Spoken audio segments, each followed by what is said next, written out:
In today's video, I'm going to teach you how to disable Microsoft Edge WebView2. This can be useful if you're troubleshooting issues or if a background process is using too many system resources. Let's get started. First, open Task Manager on your computer. The fastest way to do this is by pressing Control, Shift, and Escape together on your keyboard. This will instantly bring up the Task Manager window. Once it opens, look for the tab called Details at the top and click on it. This section shows all the processes currently running on your system.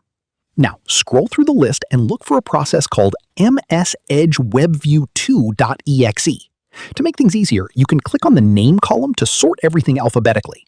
When you find the process, right-click on it. A small menu will appear. From there, click on End Task. This will immediately stop the WebView2 process from running. That's it. You've successfully disabled Microsoft Edge WebView2 for now. Just remember, this is only a temporary fix. The process may start again when you restart your computer or open certain apps that rely on it. And that's how you disable Microsoft Edge WebView2. Share this video and subscribe for more helpful tutorials.